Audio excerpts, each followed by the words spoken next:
अस्सलाम वालेकुम. कैसे हो सगळी बेस हो ना. उमेद करताय सगळी बेस असाल. आज मी तुमच्यासाठी कोकणी स्टाईल मटन डालगोशची रेसिपी घेऊन आले आहे.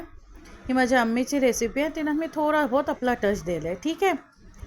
ही जशी दिसायला एकदम बेस आहे ना, बनते पण तशीच मोप एकदम टेस्टी बनते. चला बनवणं स्टार्ट करूया. त्यांच्यासाठी मी काय केलं आहे, अर्धा किलो मटन घेतलं आहे, मिक्स हड्डी घेतलं आहे, त्याच्यातला एक मॅगी क्यूब टाकलं आहे. तो टाकल्यानंतर एक चम्मच लाल मिरची पावडर, अर्धा चिमची जीरा पावडर, एक चम्मच धनिया पावडर, थोडीशी हळदी, 1 टीस्पून चाट मसाला आणि 1 चिमची मटन मसाला टाकला आहे. ह्या सगळं टाकल्यावर 1 टीस्पून आला लसूणचा पेस्ट टाकला, 1 टमाटा टाकला आहे बारीक कापून आणि 2 कांदे मीडियम साईजचे रफली कट करून मी ॲड केले. ह्या सगळं टाकून बेस मिक्स करून घेऊया. सगळा बेस मिक्स झाला. आता हिला मी कुकरला गलवून घेईन. जनपर्यंत मांस एकदम पुरा कुक नाही झाला आहे. थनपर्यंत पुरा कुक झाल्यावर मी तुम्हाला दाखवत आहे. बघा माझा मांस एकदम पुरा कुक झाला आहे. मी तुम्हाला कट करून पीस पण दाखवत आहे. बेस एकदम कुक झाल्यावर ह्यातलानूच मी कद्दू टाकेन. तुम्ही पाहिजे ते अलग पण कद्दू दूधो जो बोलता ना तो गलवू शकतो. मी ह्यातच टाकते ज्यांनी फ्लेवर बेस. मी रफली कट करून पाव किलो दूध ॲड केलं आहे. तो टाकून एक शिटी घेऊन एक शिटीतलं दूध गलते. ठीक आहे. आमचं मांस आणि दूध गलवून जायला. आता मी ह्यातलं इमलीचं पाणी टाकेन थोडासा.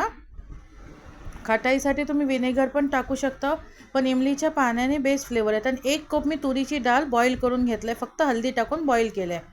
1 कप ही तुरीची डाळ होती. मी मिक्स सगळं कईस घेतला होता आणि मी डाळगोश खाली तुरीच्या डाळीत बनवतो. तुम्ही पाहिजेच ते मिक्स पण घेऊ शकता. ती टाकल्यानंतर थोडासा मॅगी मॅजिक मसाला मी टाकेन 1 टीस्पूनच्या आसपास. ह्यो टाकून सारे चीज़े मी मिक्स करून है ना त्यांना बेस बॉईल करेन. बॉईल आल्याच्या नंतर मी एक तडको टाकेन. एक तडक्यासाठी मी अर्धो कांदो घेतला आहे तेलातला, तो टाकीन. तो लाल बेस झाल्यावर लाल मिरची, हिरवा मिरची, कढीपत्ता आणि राय आणि जिरा ह्यांचं मी तडको देईन. मी पहिले तेल वगैरे काही टाकलं होतं नाही, तेव्हा हिनातला थोडासा तडक्यात तेल जास्ती टाका. ठीक आहे. तडको हे बघा एक साईडला माझं होतं आहे. तडको बंद झालो का डायरेक्ट तडको मी डाळगोशला डीप करीन आणि 2-3 मिनटं ढाकण मारून तसंच ठेवेन. 2-3 मिनटानंतर मी काय करीन, ह्या काढीन.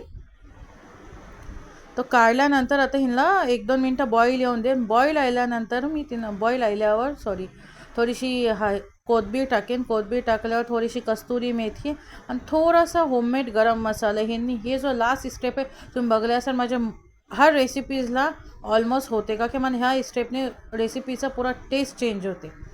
तेव्हा तुम्ही जरूर ट्राय करा. गरम मसाला टाकून मी परत 2-3 मिनटं ह्याला ढाकून ठेवेन आणि आपला मजेदारसा डाळगोश बनवून रेडी आहे. ह्याला मी ना जिरा राईस आणि पापड, कचुंबर आणि गाजरच्या आचारसंग सर्व केलं. एकदम टेस्टी आणि कोकणी स्टाईलला बनवून रेडी आमचा डाळगोश. जर रेसिपी पसंत आली तर लाईक शेअर जरूर करा. Thank you for watching.